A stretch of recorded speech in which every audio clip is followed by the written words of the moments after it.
एक वैष्णव नवनीत प्रिया जी गोपाल जी की सेवा करता था, लेकिन उसके घर में इतनी दैन्यता थी कि एक बार का भोजन ही 3 बार में पाया जाता था। दोबारा बनाने की सामग्री नहीं इकट्ठी हो पाती थी। अब उसका कोई एक मित्र आया, वो पैसे वाला।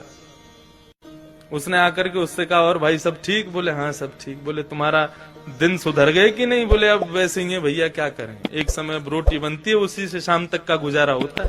बोले अच्छा तुम पूजा वूजा करते हो क्या? बोले हाँ। बोले किसकी करते हो? बोले गोपाल जी, नवनीत प्रिया जी, लड्डू गोपाल, इनकी पूजा करता हूँ। हंसने लगा मित्र, इनकी सेवा करते हो? अरे ये भी बेचारे जब इनको पूतना मारने आई ना, स्तनों में विष लगा के, तो ये भी नेत्र बंद करके शंकर जी से मदद मांग रहे थे कि पूतना के स्तन के विष को तुम पी जाओ। अरे जो अपनी रक्षा स्वयं नहीं कर पाते, तुम्हारी रक्षा क्या करेंगे? इनसे बड़े शंकर जी हैं, शंकर जी को ले आओ, तुम उनकी सेवा शुरू कर दो। अब बेचारा मरता क्या नहीं करता, सब कर लेते हैं। शंकर जी ले आया दूसरे दिन, और नवनीत प्रिया जी, लड्डू गोपाल जी को दूर एक जगह टेबल पे बिठा दिया। बोले तुम्हारी सेवा अब हो गई, तुमने तो कुछ किया नहीं, अब इनकी करेंगे हम। अब शंकर जी की पूजा उसने शुरू कर दी। खूब रुद्राष्टाध्यायी से अभिषेक आदि सब करने के बाद में अगरबत्ती जला करके और त्रिपुंड लगा लिया। पहले तो ऊर्ध्वपुंड लगा रहा था, अब त्रिपुंड लगा करके ओम नमः शिवाय जप करने लगा। अब जैसे ही आंख खोल के देखा तो जो उसने अगरबत्ती जलाई थी उसका धुआं उड़ करके गोपाल जी के पास जा रहा था। अब वो धुआं है, वो तो कहीं भी जा सकता है।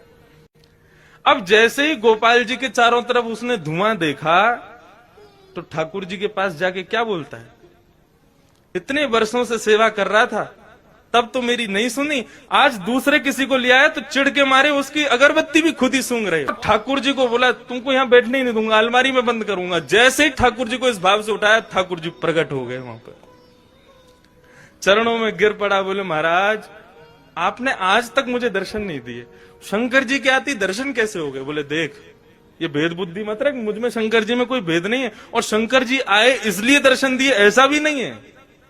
तो बोले क्यों किए, फिर क्यों दिए दर्शन आज आप? बोले कल तक तुझे ये नहीं लगता था कि मेरी नांग सूंघती भी है, कल तक तुझे ये नहीं लगता था कि मुझे भी जलन हो सकती है, लेकिन आज तेरे भीतर ये भाव आया कि मैं चैतन्य हूं, ये अगरबत्ती मैं भी सूंघ रहा हूं, मुझ में भी एक जलनशीलता आई है, मतलब मैं साधारण मूर्ति नहीं, मैं चैतन्य हूं। जब तेरे हृदय में ये भाव आया तो मैं पीछे क्यों हटूं, मैं भी प्रकट हो गया, मैं भी क्यों मूर्ति तक रहूं?